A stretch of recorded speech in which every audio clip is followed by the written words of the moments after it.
Good morning. Hello. Sorry, I'm losing my voice. My cackle is not usually so not benign sounding. Good morning. I'm Liz Whitlock. This is Viv Tawfik.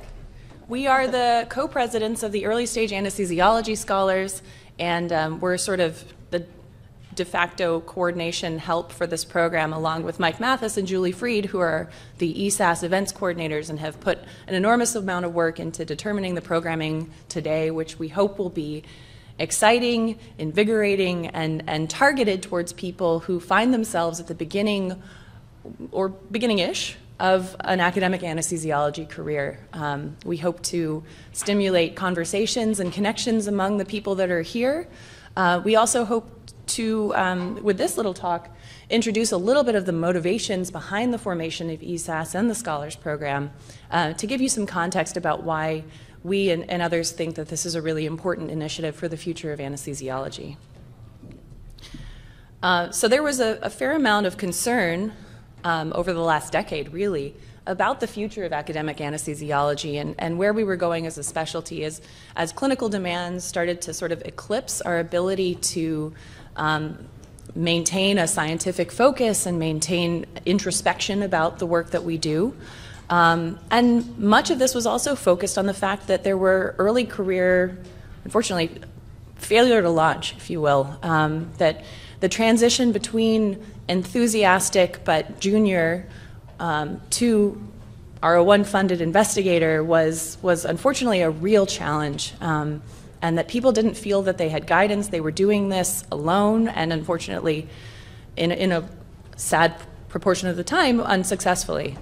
And so we were invited by George Mashur and Michael Avedon to, and among others, leaders in the specialty, to generate a group to support knowledge sharing, collaboration, and ultimately, in the hopes of improving the success of junior investigators in anesthesiology who are excited to continue to contribute to the knowledge generation of what we do. So eSAS, Early Stage Anesthesiology Scholars, was formed to improve that community and facilitate collaboration both among the members and at the more senior levels of anesthesiology and science, and to develop and implement strategies to enhance retention of motivated and excited scholars. We modeled our leadership structure after the American Physician Scientists Association, which is a, again, successful organization of physician scientists in their training and at junior levels. So led by trainees, but with the guidance of more senior members of the specialty. Our inaugural Scholars Program was in 2016 at the IRS AUA combined meeting. And it was the first time really that these meetings had programming directed specifically at trainees. And based on the feedback we received from that program, it was clear that this filled a previously unmet need. Subsequently went on to have a Scholars Program at IRS 2017, and here we are at the third year of Scholars Programming.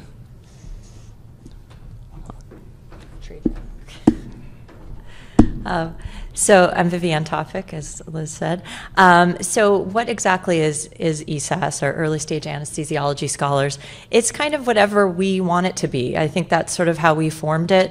The goals, as Liz said, were really to provide or to fill an unmet need for junior faculty, fellows, residents, down to medical students who were wanting to get into academic anesthesiology but didn't really feel like they had an avenue. They didn't know the right people. So we decided we sort of form our own group of the right people, which is anyone who wants to be involved. And so basically there's no dues, we have no budget, we have a lot of phone calls, we hang out, and we do things like this because of the kindness of bigger associations that have budgets and have dues. But basically we overlap our interests with a lot of other societies such as FAIR, IRS, AUA, and others that have been extremely supportive of our work, as well as NIH, NIGMS, and other NIH institutes. So we're really governed by our members and guided by senior advisors. So right now the leadership team is composed of this group here. We're trying to be more international, and so definitely we have some people from Canada, which is good too, but it's where I'm from, so I have to put a shout out. But we would like to get people from Europe, Asia, Australasia, et cetera. So we definitely are not trying to limit to North America and are really encouraging people from all over to be involved. So we have a group of sort of, we call the exec, and then we have regional representatives. And as I said, these people are from sort of all corners of the United States, but then also we have a representative, Cinziana, who's from Toronto, who's representing sort of the international group. So we have people from all over, and we're happy to take on more people who are interested. We do have an advisory council that's growing. These are just some of the people who are involved in advising us and providing guidance to us as we come up with programs and ideas and get more and more involved with the different societies. So you'll probably recognize some of these names, but representatives from IRS, AUA, Education, FAIR, is sort of a mix of people who have been guiding us. So we have a website that I built on my maternity leave last year. And then subsequently Doug made it so much better. And so it has, it's getting updated all the time. There's a lot of interesting content. And again, if you want to generate content to put on here, we are so happy to have more people contributing. So we do try to advertise the Scholars Program, but we also advertise opportunities for fellowships, opportunities for getting involved with different societies. And we've kind of become the point people for any society looking for the involvement of junior faculty and trainees. So definitely check back on our website frequently. And become members. That little yellow square tells you to become members. Again, there's no membership dues, so you just can sign up anytime. Most importantly, we are having a meeting tonight at 6:15, so at the end of this day of Scholars programming, we have a meeting this evening, so if you're interested in being involved or you just kind of want to see what it's about, we're going to be meeting for an hour in the Water Tower room, and definitely are looking for people to get involved, and happy to answer questions about that later. But we mostly want to launch into today's very exciting program, so we are going to hand off to okay. We're handing off to Katie Shenning. So we will do that now. Thank you so much. Thank you all for being here, and we hope you have a wonderful, exciting day and have the opportunity to meet a lot of colleagues. Thanks very much.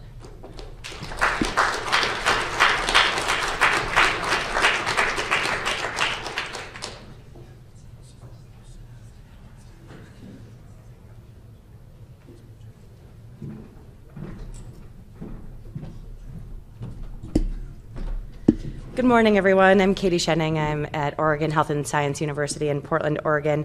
It's my distinct pleasure to introduce our first speaker today, Dr. Max Kelz, who is the David E. Longnecker Associate Professor of Anesthesiology and Critical Care at the University of Pennsylvania in Philadelphia.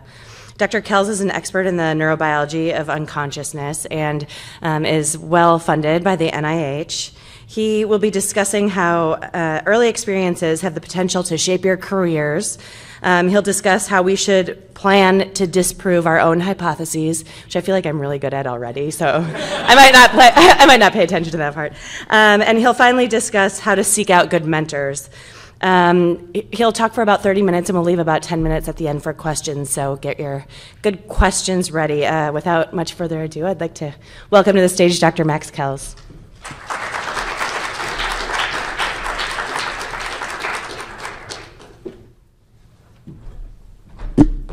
So thank you all for inviting me. It's really an honor to be here and get to tell you about the transition that I had and all the help I received along the way, because as I've learned, it's really a process. So as Katie said, my goals are really to try and encourage you. You're all at a really exciting time of training, and if my slides ever come up, I'll tell you about my journey and hopefully point out some examples and ways that hopefully will be instructive to all of you.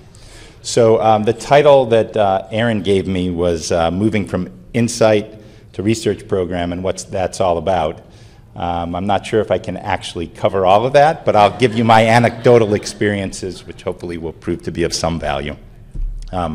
So as Katie said, I think one of the best lessons that I could learn is that, or that I did learn and hopefully impart on you, is that early experiences in your research career, including the adverse ones, have a huge potential to help shape you and positively impact your career. And so I'll tell you about how I launched, how my direction for what I thought I was going to do when I was at your stage got completely changed during residency with an anesthetic case that was a mishap that I just feel very fortunate to have been a part of. I'll tell you that it's a good thing to try and disprove your own hypotheses. Better you should do it than someone else. And I can't emphasize enough the value of seeking out strong mentors. Again, in my own career at an early stage, I'm not sure that I really appreciated how valuable they were, but hopefully as I share with you my story, you'll see where they made a major impact on me. I think as I thought about putting this talk together, I wanted to go over the advice that I wish I got in years past. And so I'll journey all the way back to my graduate school and talk about probably the first mentor that made the largest impact on me. I'll talk about some lessons that I learned during residency and postdoctoral training, and then most importantly, the lessons of early career life or early faculty life. So I thought I'd tell you a little bit more about my background, and it's actually not one that had anything to do with medicine. In fact, when I was in high school, I thought I was going to be headed for a career in astrophysics. I grew up right here in Chicago, spent summers at Northwestern, where I cleaned mirrors on the telescope facility that got taken down a few years ago, and had the pleasure of working with Mel Ulmer. And as a high school student, got to do some work for a detector on the gamma ray observatory that launched. So for any of you that also enjoyed yesterday's astrophysics program from the host, I was geeking out right there with all of you. And in fact, my career might have had a very different shape were it not for events in the early 1990s. So while I was in college, figuring that I was going to do astrophysics, Illinois' bid to get the superconducting super collider fell through. And literally overnight, I realized that there were risks to doing big science, and that maybe I should think about other scientific areas that weren't as potentially vulnerable. And so as an undergrad at Yale, I had the very good fortune to meet my first mentor, who was Eric Nestler. And I walked into Eric's office, prepared my resume in my junior year, figuring that I really wanted to learn something more about neurobiology. And that one-page resume was really just my course transcript. It wasn't that impressive. I handed it to him. I sat there looking very proud of myself. He took the resume, spun in his swivel chair, sort of put it right in the circular file next to his desk, and said, I only take one undergraduate a year. So I got up to walk out, and he got this big sheepish grin and said, "Congratulations, you're the first one." And so, you know, that brings me to one of my most important lessons, which is really to never underestimate serendipity. It's one of the things that we can't control for. And if that's a nerve-wracking message, I'll give you another one that hopefully will bring you some confidence. And that is when you have the opportunity to choose where you train and study, choose a place that's got a strong tradition in science and in anesthesiology, because in so doing, you will inevitably surround yourself with outstanding mentors. And once again, in my case, this turned out to be a pure act of serendipity. So as I hearken back to actually a stage that looks like it's a little before many of you, I think about my medical school years. If I could give myself some advice from more than a quarter century ago, what I would tell this guy is, first of all, not to wait until the last year of medical school to begin dating my wife, shown right there. And the other bit that I would like to emphasize is how important it is to remember the thrills of scientific discovery, because when you have those moments, as infrequent as they may come, they really provide motivation for a lifetime of a rewarding career. And my first moments came in the Nestler lab. So as an undergraduate, I had the good fortune to work on a project trying to understand how drugs of abuse work. And what we found, what I helped to find, was that in response to repeated exposure to all known drugs of abuse, but not to acute exposure, there was a change in the presence of a transcription factor that happened to be in AP1 family. What was really fascinating about this was this transcription factor got turned on by repeated but not acute exposure to morphine, cocaine, amphetamine, tobacco, alcohol. You pick your poison. Single acute exposures wouldn't turn on this stabilized transcription factor, but repeated chronic exposures did. And this element of neuroplasticity was one that captivated me and had me really start to wonder how it is that changes in gene expression could lead to long-lasting changes in behavior. And so Eric basically helped convince me that the right career path for me was going to be a physician scientist, which was not a career I had considered previously. I spent my PhD years in his lab working to try and figure out more about that transcription factor that got turned on with repeated exposure to all known drugs of abuse. And I got really lucky in that when I returned to medical school and was doing my first 2 years, the lab had discovered that in fact that unknown transcription factor belonged to a member of the FOS family. I returned with a candidate gene and spent my thesis trying to figure out what the induction of this stable variant of the delta FOSB family member actually did. Mine was one of the first theses to use a binary gene expression system. I used a tetracycline gene expression system to gain temporal control and turn on this transcription factor in a circuit that was suspected to be relevant for reward. With the big hopes that we would be able to turn this transcription factor on and understand something more about addiction and maybe even find a cure. What my thesis wound up showing was that induction of these stable variants of delta FOSB predisposed to drug addiction.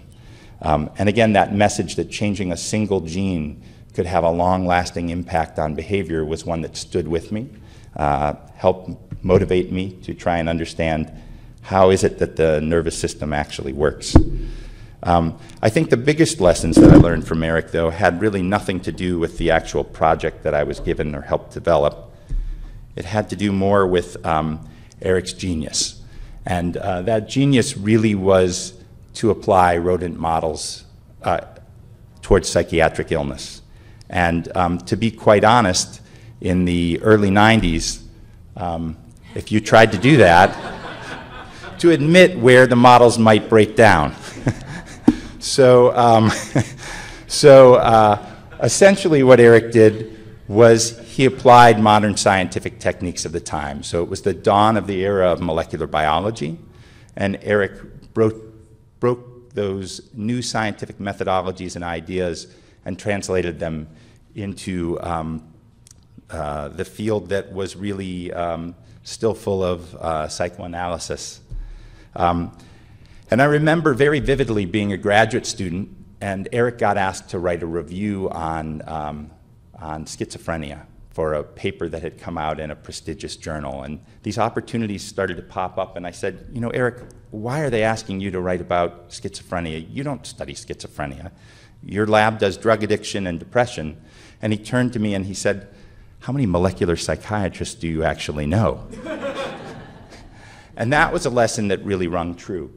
Because what I learned is it's critical to think about the problems in your field and to really take ownership. And Eric, as a mentor, was really phenomenal. I am certain he could have succeeded at many things. He was a prolific writer, one of the best funded researchers at the NIH. It still remains so. I suspect that Eric could have done anything, including become an action star. As you'll see from several papers that came out, we started to come up with ideas for review articles for him that on the surface seemed very appropriate and yet tried to inspire a secondary career. So the mice that I made, I told you they wound up becoming very predisposed to drug addiction. They had several other phenotypes, including osteopetrosis, blindness that developed from cataracts developing over time, and male pattern baldness. And Eric told me that not only did I have to figure out addiction to graduate, but I had to work on some of those other problems as well, jokingly. Thankfully, I did get out of the lab before addressing any of those others. And the key lessons that I took away from my thesis, as I've already highlighted, were that to really be successful, it's critical to leverage your expertise in whatever field that is. And for Eric, it was focusing not just on questions of drug addiction and depression, but really thinking broadly about the field of psychiatry and applying new science and new tools to help penetrate and make discoveries. At the time, I didn't know that I was going to be bound for anesthesiology. In fact, I thought quite appropriately I would follow in Eric's footsteps into psychiatry, or maybe, dare I say, into neurology. But it was really an experience taking care of a pregnant patient as a medical student at Yale that convinced me anesthesiology was the right discipline. The ability to take away labor pain by placing an epidural, which to this day I still can't believe they let me do as a third-year medical student with 3 left hands, was probably the single most gratifying clinical experience that I ever had. And I entered the field thinking that I would study pain and try and understand more about mechanisms, leveraging my expertise with drug addiction being the bad side and potentially trying to come up with novel therapies. That's not ultimately what I wound up doing. And once again, I think that serendipity played a key role. So I followed my wife to Penn, which happened to be a phenomenal place to train. I joined David Longnecker's department, who was my first chairman, and was very fortunate to be surrounded by phenomenal mentors. Our department has been one that historically has been populated by physician scientists, but I'd be remiss if I didn't mention the outstanding clinical expertise that was there as well. And so Rod Eckenhoff has served as my primary mentor for years. He was recognized in 2012 with the FAIR Award for Outstanding Mentorship. And I'll put in a shameless plug for David Ekman, who has yet to be recognized but is very deserving. They've served as my primary mentors and helped guide me through a series of experiences. And so now I'll tell you about the big mishap and how that negative experience wound up turning into a career path for me. So as a CA1 resident, again believing I was bound for pain medicine, I wound up taking care of a patient with narcolepsy and cataplexy. And narcolepsy is a disease that's a primary disorder in the organization of sleep and wakefulness. It's characterized by spontaneous onset REM sleep, by the sudden loss of postural muscle control, but it's a disorder that's not one in which afflicted patients are sleepy all the time. Their problem is really in the regulation and timing of sleep and wake. And as an anesthesiology resident, as I mentioned, I got to take care of a patient with narcolepsy who had sustained a pedestrian versus MVA accident and came out on the wrong side. So she presented to my OR for repair of a femur fracture. I gave her a standard isoflurane-based general anesthetic, but instead of having her awaken a few minutes after the anesthetic agents were shut off, like the patient in this case report, my patient didn't recover for hours. It was about more than 6 hours until she regained the ability to follow commands. And to highlight the anxiety that I felt at that time, I should mention that my attending was my residency director, Dr. Bob Geiser. And this was the first case that we did together. And I really wanted to be the clinician that people said, I didn't want to be the clinician that everyone said, he must be really good in the lab. So Bob was very patient as we sat there, and he asked me 30 minutes after the case had formally ended and the orthopods were standing in the corner and everyone staring at me, so what do you want to do now?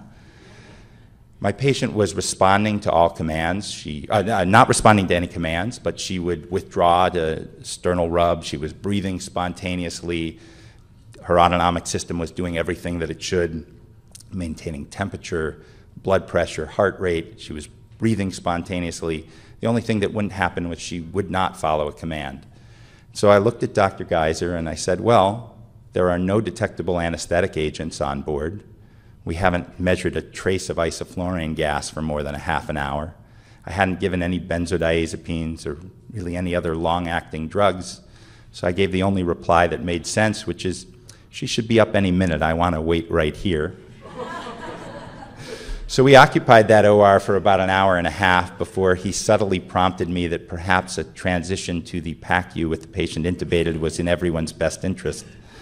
And again, good fortune smiled upon me because I happened to be on call that night. So I followed this patient for the next 4.5 hours until she finally regained consciousness and did follow commands. And I became convinced through this one case that the euphemism of general anesthesia as putting patients to sleep might actually have something to it. And I became convinced that really what was necessary was a better understanding of regulation of sleep and wakefulness and how is it that the brain modulates arousal. And so if I had any insight, this was probably my eureka moment, which was I wouldn't be studying animal models of psychiatric illness, but rather animal models of arousal state transitions. And for me, that's turned into looking at how mice enter and exit states of anesthesia and into what I would consider to be one of the biggest mysteries of all. So again, hearkening back to my origins, I guess when Science magazine reviewed its list of the 125 greatest questions that are unknown to humankind, number one came up with questions about the universe and the nature of the universe. Number two really related to the question of how and why are we conscious? And it's really that question that's driven my lab for the last 14 years. And so once again, taking Aaron's title to heart, I can't really claim that I had such outstanding scientific insight. I would rather say that really what I had was scientific good fortune. And following in Eric Nestler's footsteps, by leveraging my clinical experiences into an area where I could clearly become an expert, I had this astounding and unusual case of altered anesthetic sensitivity that really helped shape my path. The other big coincidence that turned out to be incredibly lucky was that the molecular pathogenesis of narcolepsy with cataplexy had been worked out about 3 years before my case.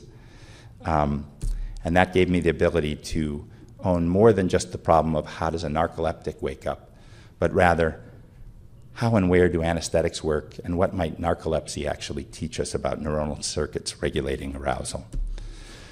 And so I promise not to turn this into a science talk, but I will tell you a little bit more about that insight and how it's helped translate and position me for my early and now mid-stage career. And that is that what goes wrong in narcolepsy with cataplexy is dysfunction within a few thousand neurons within the hypothalamus. And those neurons are alternatively referred to as the Orexinergic or Hypocritinergic neurons, two different names after the same biology due to the joint co-discovery by two different groups. And the really incredible thing about narcolepsy with cataplexy and the dysfunction in orexin hypocretin signaling and its relevance for anesthetic action gets back to this concept, which comes to one of my favorite images in medicine that was made by Rod and Mary Ellen Eckenhoff. And lest you get confused about the promiscuity, I'm referring only here to the anesthetic binding rather than my husband and wife mentoring team. But what Rod and Mary Ellen showed long ago is that if you radioactively label an anesthetic like halothane and expose it to a brain, in this case a rodent brain, pretty much the entire brain lights up. There are binding events everywhere. And I remember having heated arguments with Rod about the number of targets through which anesthetics might work. And as a reductionist at heart, I would come back to the concept that it couldn't be more than a few, like 1 or 2. And he said, yeah, it couldn't be more than a few million. And over the years, as we talked about binding and what's relevant in the binding, this narcoleptic case came back to my mind. So I'd be remiss if I didn't mention the outstanding molecular work that preceded my arrival on the scene. Lots of people far smarter than I am have spent decades trying to identify the critical molecular targets of anesthetic action. Where I saw my insight might be was in focusing in on the neuronal targets. Because if a dysfunction in 10,000 or so neurons in the hypothalamus could lead to altered anesthetic sensitivity, what that meant to me was that anesthetics had to be working either on the orexin hypocretin neurons themselves, on their afferents or on their efferents, and that somewhere in that very limited state of affairs, I would find insight. And I was also supported by a very key paper that came out right about the time that I was in residency and thinking about this case, work from Mervyn Mays and Nick Franks, done by Laura Nelson, focused in on a sleep and arousal circuit originating with the adrenergic neurons in the locus coeruleus and promulgating to the prototypic sleep-active nucleus in the ventrolateral preoptic area, flipping a switch then to the histaminergic neurons of the TMN. Well, I mentioned that my patient had narcolepsy with cataplexy due to dysfunction in those purple orexinergic, hypocretinergic neurons. So I knew that these were intimately tied into a circuit that had just been identified in really what was seminal work, and decided that I was going to try and learn more about these neurons. Okay, so what are the neurons? What do they do? What was my initial theory, and why was it so wrong? And by the way, it was definitely wrong. So these orexin hypocretin neurons, they're confined to a small region of the hypothalamus in the parafornical, lateral, and posterior hypothalamus, but they send projections up and down the entire neuroaxis, stretching from the olfactory bulb down into the spinal cord. And what do these neurons do? Well, we knew from knockout studies that they help to promote and maintain arousal. They help to regulate and increase cardiovascular tone, again through direct monosynaptic connections. They help to drive breathing. They help to maintain temperature. When they function normally, they give us postural muscle strength, and they alter the way we sense and experience sensory stimuli. And in fact, as I started to think about it as an anesthesia resident, learning about the components of the anesthetic state, I became immediately convinced that this cluster of purple neurons in the hypothalamus was the key to understanding all of anesthetic action, which, as you can hear, was not quite right. Nevertheless, when animals were deficient in orexin hypocretin signaling, they had problems maintaining conscious arousal. They had lower blood pressures. They dropped their respiratory rate. They dropped their temperature. They lose muscle tone. And again, they have abnormal sensory processing. That sounded an awful lot like components of the anesthetic state, as my mentors at Penn had taught me. So I came to my first testable hypothesis, which was that the state of general anesthesia necessarily must arise by impairing orexin hypocretin signaling. And the corollary to that was that animals deficient in orexin hypocretin signaling would be hypersensitive to anesthetic induction and exhibit delayed emergence, the symmetry that I just thought had to be there. Okay, so the next bit is try and disprove your own theories, and I confess I didn't actually start out to do that, but in the process I think I've learned a ton. So I'm going to talk about seizing the opportunities that are there before you, and I alluded to the discovery of the orexin hypocretin system. Masashi Yanagisawa, who is at University of Texas Southwestern, had helped to discover what this system does and how it functions. And he had, sorry, should be a video that starts to play. Okay, well, the video that would be on your left would show a mouse with narcolepsy and cataplexy, and it would be wandering around a cage, and abruptly it would have a behavioral arrest, would stop. In fact, if the video were playing, you'd think it was a static picture. Over the course of an ensuing minute, as this animal experienced a cataplectic episode and lost postural muscle control and crumpled to the ground, it would look as if it were just frozen. And what the Yanagisawa group and others did was to figure out that these weren't seizures, rather this was the disease characterized by narcolepsy, or the primary disorganization in the primary disorder affecting the organization of sleep and wake. And so what I set out to do was to get my hands on these mice and try and figure out what was their anesthetic sensitivity like. Did we miss true anesthetic hypersensitivity in my patient because the normal induction dose of, at the time, what was pentothal didn't cause her blood pressure to plummet. Was it possible that she might have needed only 1/10 of the dose, but because we didn't give that, we standardly dosed via weight-based dosing? I had hypothesized we missed what should be a true hypersensitivity. So this is the point where I think it's important to mention, how do you launch? And you can't do it alone. You need belief from your mentors, and you need funding. And for me, that initial belief and initial funding came from FAIR. They helped me launch. I actually looked up the grant that I wrote to them as a resident about 15 years ago, and it was a bad grant. Don't tell any of the reviewers. But nevertheless, they gave it to me. And I'd be remiss if I didn't point out a couple other organizations that have been immensely helpful and may be relevant for all of you. So in addition to FAIR's Mentored Research Training Grant, the IARS has a mentored training grant. These are both outstanding modalities that can help you transition from the bright anesthesia scholars you all are into the early stage career. And I would highly recommend meeting with your mentors and trying to go after these grants. They are wonderful opportunities that can then help prepare you for the next step, which for me was NIGMS funding through the Surgery, Anesthesia, and Trauma Study section at the NIH, which helped launch me on my K08, and then subsequently, as Katie alluded, to R01 funding. I should also mention that it's critical to have the support of your chair. And getting belief from your chair, who gives you time and support to go after these grants, is essential. That's not to say that everything went smoothly. So I'm going to talk about overcoming some of the obstacles. So up there you see the narcoleptic mouse and Masashi Yanagisawa. The first obstacle was having him want to collaborate with me. I was a peon. He was moving, I think, towards major prizes. He answered my email, largely again through the work I learned later of my PhD mentor, who picked up the phone behind the scenes and made a couple of calls, which was instrumental to get that introduction. So Masashi agreed to give me access to his mice, I thought, great, I'll bring them into Penn, I'll start a colony.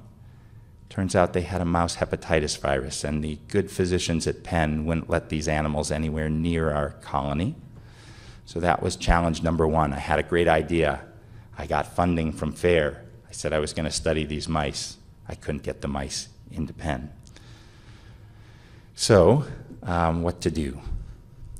Well, if the mountain won't come to Muhammad, then Muhammad goes to the mountain. So I packed up my equipment. I should point out this was about a year or two after 9/11. And my equipment was an anesthesia vaporizer with tons of volatile anesthetics. I had designed a system to deliver inhaled anesthetic gases to up to 30 mice in parallel. I packed this stuff up, and as I was thinking about what sort of suitcase should I put it all in, it occurred to me that perhaps the airlines might not like the idea of glass bottles of isoflurane and halothane, or the plastic sevoflurane bottles. And so I detoured to FedEx and shipped a ton of equipment to Masashi's lab. I went there, got my hands on the Orexinergic taxon mice, which had a clean destruction of only these couple thousand neurons in the hypothalamus.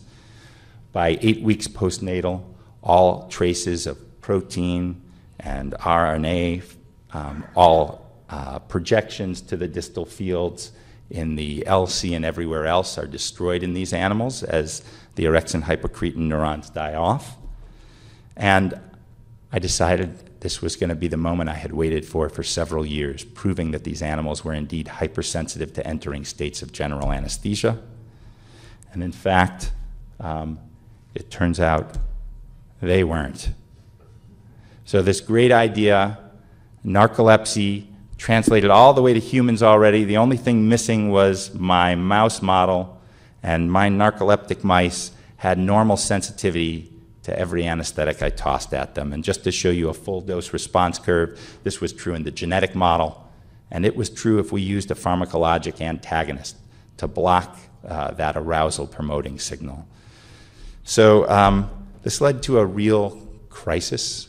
I'll just call this the loss and recovery part of my talk. I was betrayed by my own data, which is about as low as you can get. And I'll emphasize again the critical importance of good mentors.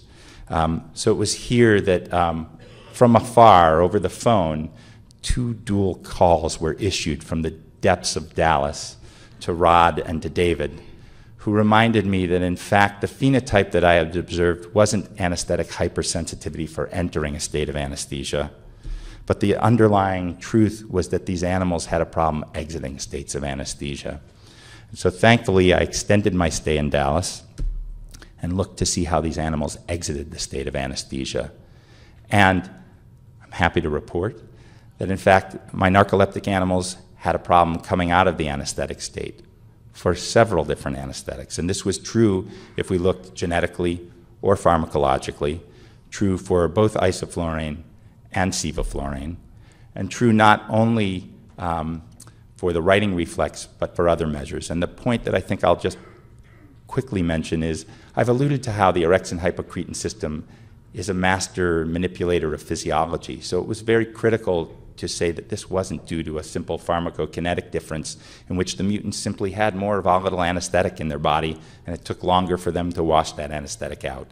And so with collaborations, again, at the University of Pennsylvania, through Dr. Mung, who's our analytic chemist, we were able to show that at the precise moment in time when the narcoleptic animals are still deeply anesthetized and their wild-type siblings have exited the anesthetic state, brain concentrations were identical. This was true if we looked with a simple behavioral test for writing reflex, or with more sophisticated, and what I would have argued at the time would have been motor-independent measures looking at the EEG. So again, the precise moment when wild-type siblings exit, say 10 minutes after shutting off a 2-hour 1.2% isoflurane anesthetic, narcoleptic animals shown in yellow remain in that anesthetic state. And we could follow that with fancier mathematical analyses looking at the return of power indicated by the heat map.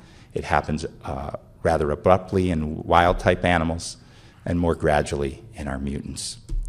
So the point of this long story for the orexin hypocretin bit was what I discovered was actually something far more interesting than a simple hypersensitivity of a state. I rather made the discovery that induction and emergence weren't mirror image processes, that in fact how the brain enters states of anesthesia and how it exits can't be two sides of the same coin. And if we could play those movies in forward and reverse, there would be different actors, different neuronal actors, maybe different molecular mediators. There were other implications for that discovery, and as I think about that initial scientific insight and translating it into what has been a career path to try and trace out, it would be this.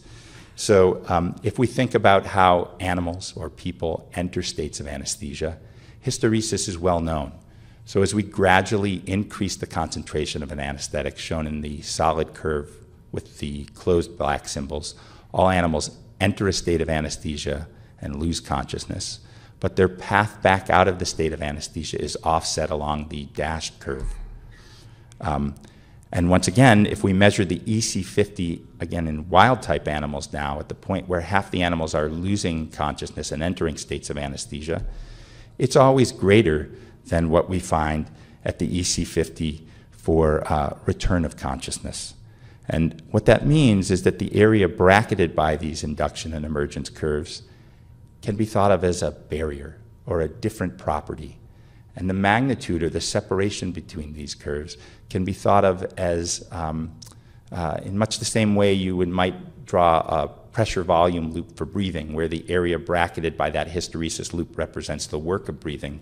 Here, what I realized was that the area bracketed by induction and emergence curves represent an intrinsic resistance to state changes. And that's something that I decided to coin neural inertia, or an intrinsic resistance to exiting or changing your state of arousal. So once again, at low doses, all animals will be awake. At high doses, all animals will be anesthetized.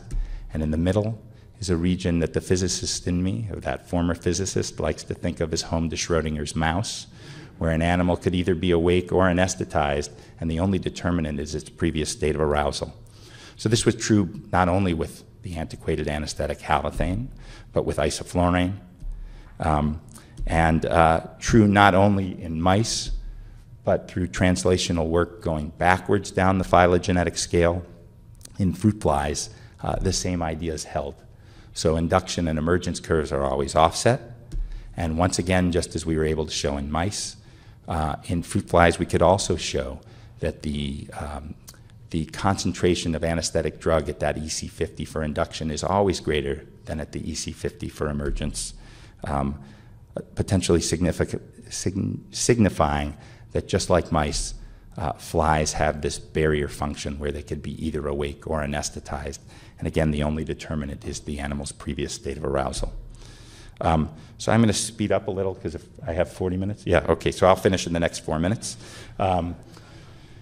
So this neural inertia exists for multiple anesthetics in multiple species, and much like agar, which could exist either as a liquid or a solid, and the only determinant is the temperature, I would argue that the brain could exist either in the awake or the anesthetized state, and somewhere amidst the neural networks is some process that tracks the brain's previous state of arousal. And that idea has been one that has captivated me, propelled me to continue to do science, and probably one of the things I'm most proud of is to help inspire junior scientists, both at Penn and outside. And so I've had the great fortune to work with former early stage investigators and former K08 mentees, Andrew McKinstry-Wu and Alex Proicht. Alex has now transitioned to independent R01 funding, and Andrew is in the first year of his K08. And Drew Hudson is the resident I always refer to as the one that got away. We were never able to bring him to Penn, but fruitful scientific collaboration from afar has been another rewarding aspect of being a faculty member. I would say probably the other great joys of doing science are the people you meet along the way. And I have had just fabulous friendships developed that have grown right out of the science with George and with Michael. And Michael, you got lucky because the picture I thought I had on this computer actually wasn't here. But maybe next time. This collaboration has led to me being emboldened to try and translate not from mice to fruit flies, but to translate the other direction to humans. And we've been very fortunate to receive funding from the McDonald Foundation to try and understand how the human brain transitions into and out of states of anesthetic-induced unconsciousness. And in a second round of funding from the McDonald Foundation, my group has actually thought about how could we do this in a human population. And so in work that I think will probably be shown in posters at some point today or tomorrow, Will Karspekin, another anesthesiology scientist who is on our T32, will talk about work he's done with a soon-to-be medical student, Wu Bayan, in my lab, about using the inhaled anesthetic, or the noble gas xenon, to try and do these state transitions in people. And again, the huge advantage of xenon is that we don't actually have to do brain biopsies to figure out what the anesthetic concentration is, because xenon is intrinsically radio-opaque.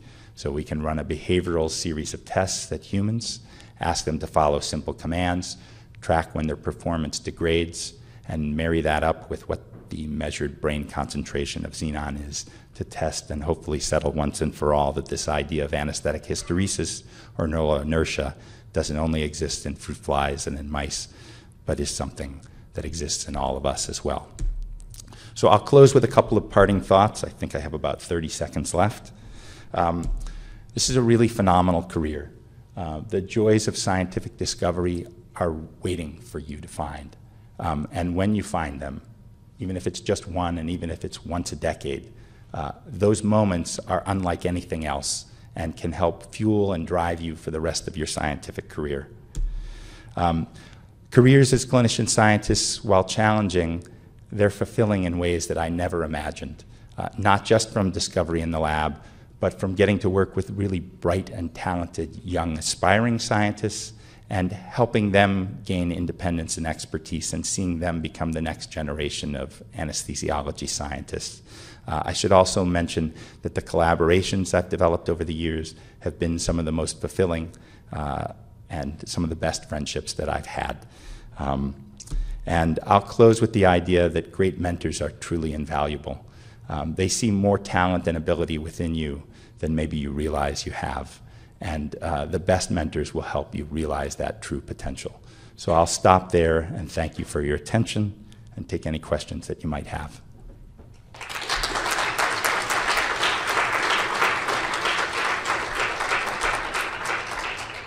I think we have time for one or two questions, if anyone. There's a microphone in the middle of the room.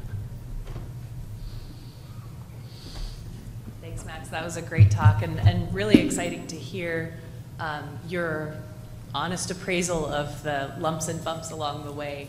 I wanted you to expand upon your point about not being wedded to a hypothesis, about being open to what the data are telling you.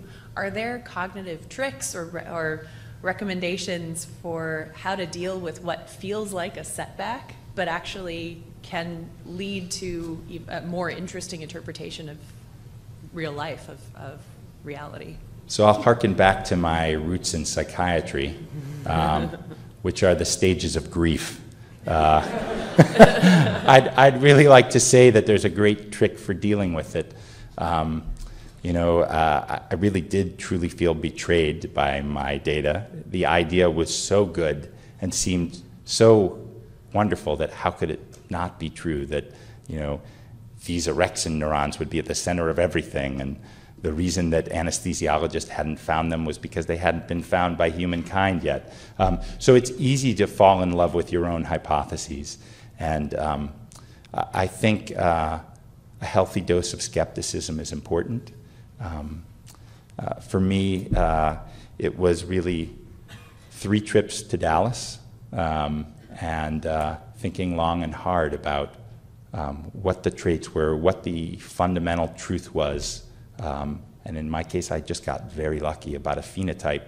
I suppose if I had been very rigorous in my thinking, I would have realized right away that the phenotype I saw was an emergence phenotype, not an induction phenotype. But the dogma in the literature at the time and what I thought I had learned from my faculty was that induction and emergence are just 2 different sides of the same coin. And I couldn't imagine a change in one without a parallel change in the other. And so since we start out with animals awake and anesthetize them, the failure to see a phenotype made me think that some other quirk had happened and that this human observation wouldn't be true.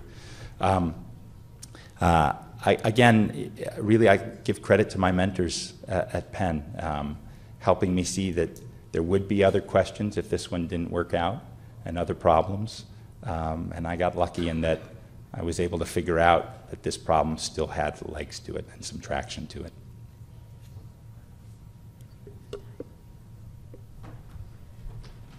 I think we need to move on, but thank you for that Thank you all. excellent talk.